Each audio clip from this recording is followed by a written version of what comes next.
Je me suis réveillée tôt, couchée tard, travaillée tard et réveillée tôt. Je me demande si c'est pas véritablement la bonne hygiène de vie, ça. Et c'est vrai que, ouais, il y a des circonstances dans la vie qui permettent ça en réalité. Et franchement, c'est que du bonheur, hein, de vivre à son rythme. Peut-être on n'écoute pas assez son rythme.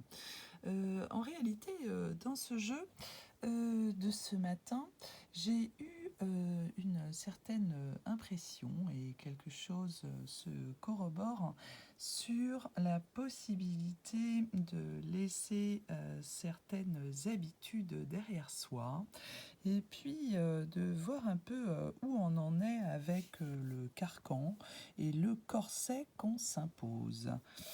On est très très bien, hein, sur les dernières cartes là, hein. La carte des âmes sœurs avec les amants et à la fois le 2 de denier.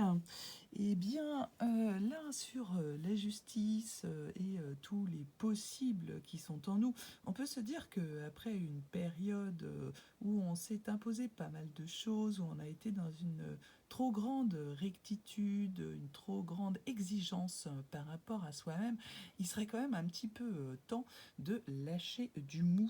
Alors, lâcher du mou, peut-être en écoutant un tout petit peu plus ce qui s'agite en nous, hein, de l'ordre de justement cette trop grande exigence. Comment on peut s'interroger sur ça? Qu'est-ce qu'on peut mettre en place pour un petit peu adoucir les choses? Trouver un peu les ressources de douceur qu'on a en nous, parce que on peut arriver aussi à être débordé de toute cette exigence, des hyper responsabilités dont on se charge, la fameuse surcharge mentale. Peut-être s'interroger aussi à est-ce que cette surcharge mentale ne nous est pas imposée par quelqu'un à côté de nous qui nous entraîne dans des relations de pouvoir, des rapports de force, et essayer de voir comment on peut mettre autre chose en place. Il est bien question de rupture et de changement de paradigme, de mettre quelque chose derrière, de mettre en place de nouvelles possibilités, nouvelles manières de faire avec la 13. L'impératrice, elle vous rappelle que vous avez toute votre pleine puissance. C'est pas la peine d'attendre des autres une solution. Vous avez la solution pour régner en majesté, retrouver votre souveraineté, votre puissance d'affection également. Alors affection par rapport à vous-même, hein, surtout.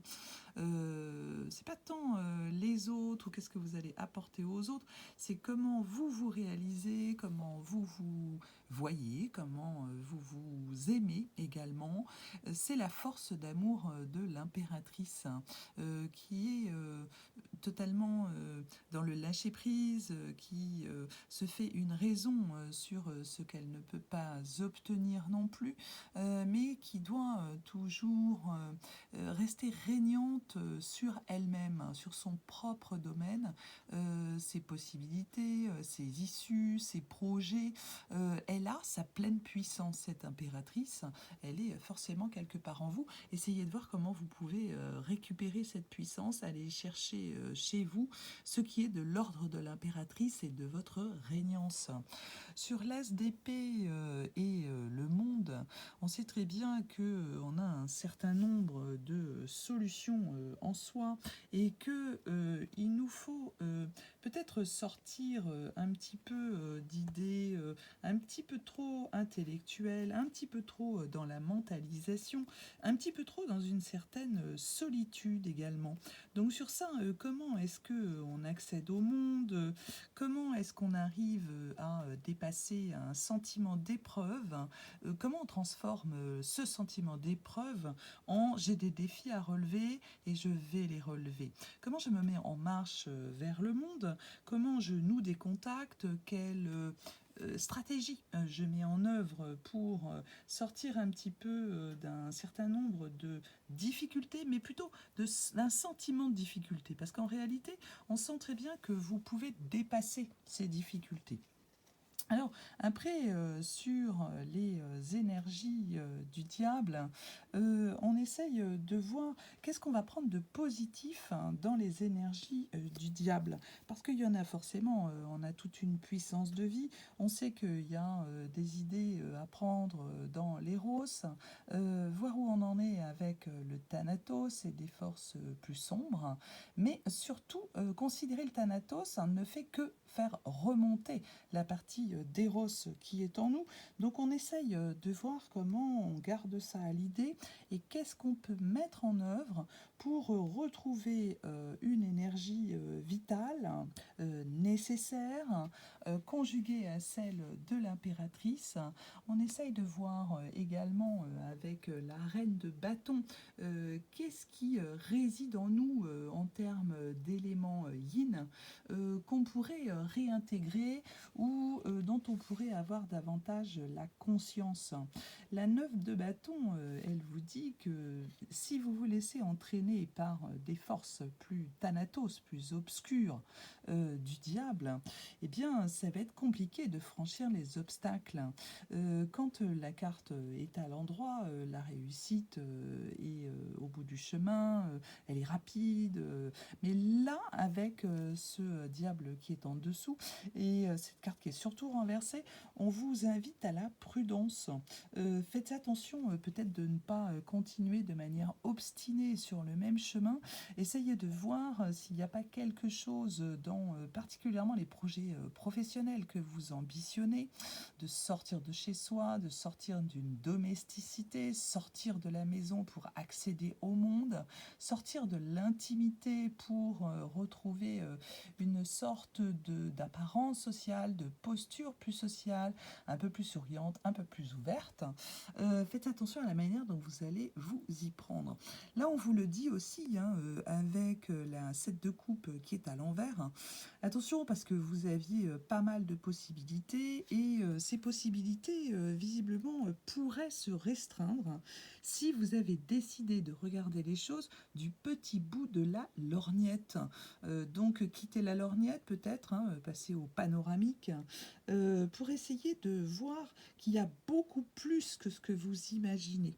Il est possible que par des raisons d'habitude ou de peur, vous limitiez un tout petit peu et votre champ de vision et votre champ de conscience.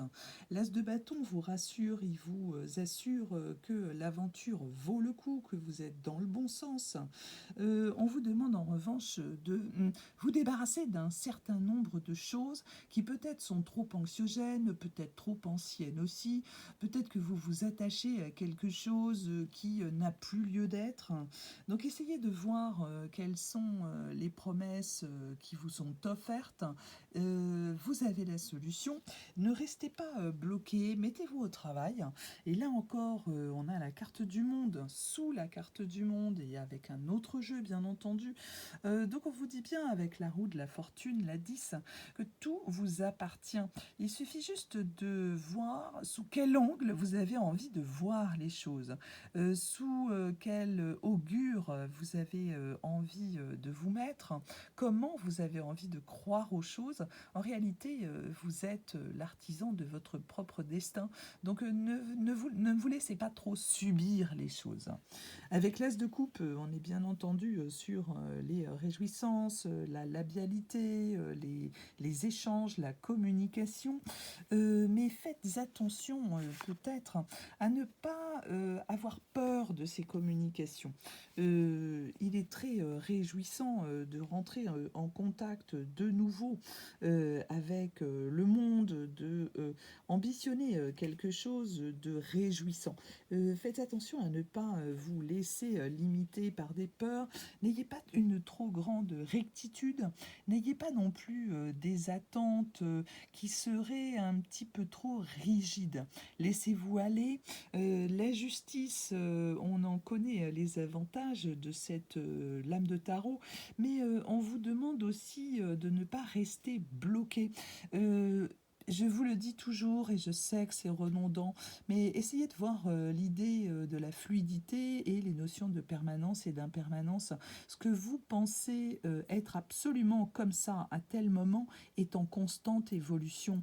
On pourrait même dire que sur la seconde d'après, la nanoseconde d'après, votre perception a déjà changé, ce qui vous entoure a déjà changé, la réaction des autres a déjà changé.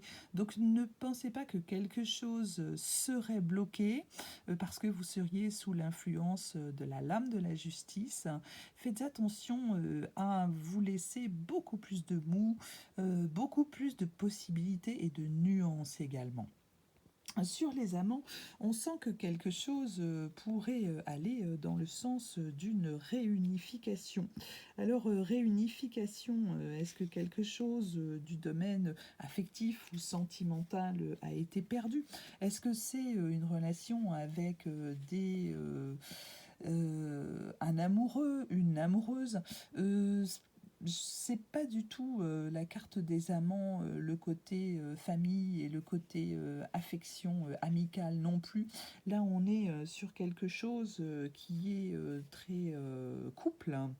Et avec également la 2 de denier, on vous dit que pour aller vers un succès, hein, il faut aussi faire attention à ne pas avoir trop de projets en même temps, faire attention à ne pas trop se disperser. Alors, pardon, est-ce que ça veut dire que il y aurait trop de possibilités amoureuse, eh bien, ma foi, c'est bien possible.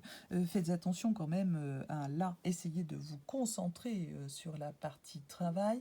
Ne vous laissez pas entraîner par des choses qui pourraient vous paraître évidentes, faciles, se présentant comme par hasard. Donc, si ça se présente, c'est peut-être le bon choix à faire, c'est fabuleux. On serait dans les âmes sœurs et je ne sais quoi de cette rhétorique. Eh bien, attention à ça, parce qu'on est parfois dans une certaine illusion à force de vouloir croire que ce qui va se présenter ne se présente pas par hasard. On aurait aussi la possibilité de faire un choix qui nous entraînerait vers notre côté obscur.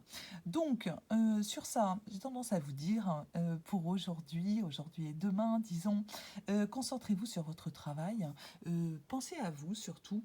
On a quand même deux fois la carte de la justice dans ce jeu, deux fois la carte du monde. Vous le savez, avec deux jeux différents, on a énormément de cartes. Donc quand des cartes se représentent un petit peu trop deux jeux et deux fois la même carte, il faut vraiment y faire attention à ce message. Donc pas trop de rigidité, pas trop de repli sur soi-même, pas trop non plus d'ambition trop exigeante. Prenez ce qui vient aussi, faites votre maximum pour arriver où vous le souhaitez, mais en revanche, ne vous fixez pas des objectifs trop définis. Essayez d'être plus accueillant dans ce qui arrive, mettez-y de la fluidité, de la souplesse, prenez soin de vous, surtout, ayez une bonne image de vous, restaurez ce qu'il y a de meilleur en vous et faites attention en effet à trop de choix qui pourraient se présenter. On vous le dit et sur la 7 de coupe et sur la 2 de denier. Pensez en termes de réjouissance, mais sans trop vous disperser. Essayez de voir avec la carte de l'impératrice comment on est bien avec soi-même, comment on se fait du bien, comment on prend soin de soi, ce qui vous permettra sans doute d'aborder les relations avec le monde de manière beaucoup plus facile, beaucoup plus évidente, euh, beaucoup plus spontanée. Voilà. Par rapport au carcan de la justice et avec l'aide de la roue de la fortune, essayez de vous laisser aller à être surprise également. Vous ne pouvez pas tout prévoir, vous ne pouvez pas border tous les cadres avec la justice. En revanche, faites attention de ne pas tomber du côté Thanatos et du côté sombre de quelque chose de trop instantané, de trop instinctif. Essayez de mettre un petit peu de distance entre vos ressentis immédiats et l'action que vous allez poser derrière.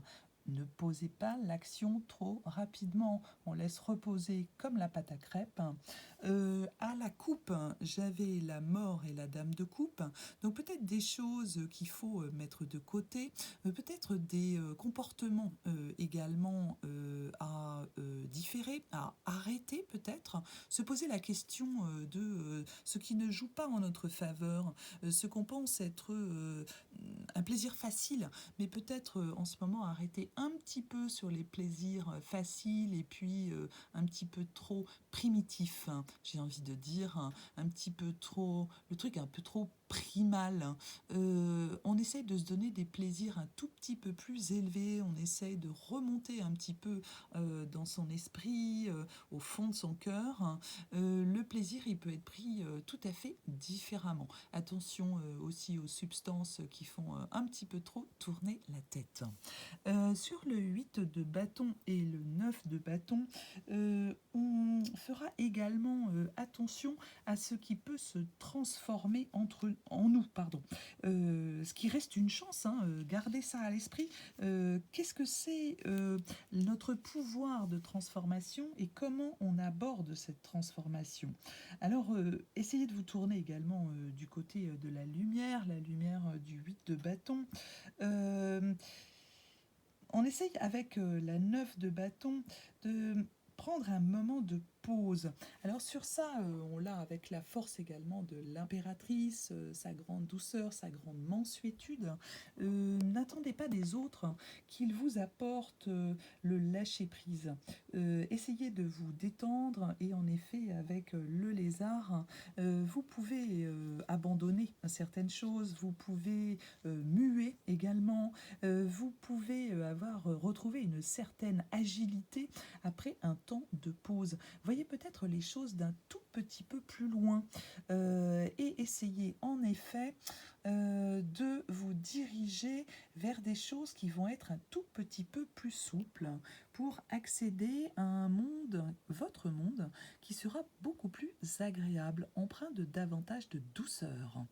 Je vous embrasse, je vous souhaite une très jolie journée. Vous le savez, je suis dans les lampes en ce moment. Les salons sont en train de se précipiter et je dois bien dire que le challenge va être conséquent. Alors je prends les choses avec plaisir et une chose derrière l'autre tout en faisant pas mal de choses en même temps, mais ça nous donne la pleine mesure de toutes nos possibilités. À la fois faire avec calme, avec plaisir et avec une certaine organisation. Sur ce, je vous embrasse et je vous souhaite une très jolie journée. Au revoir.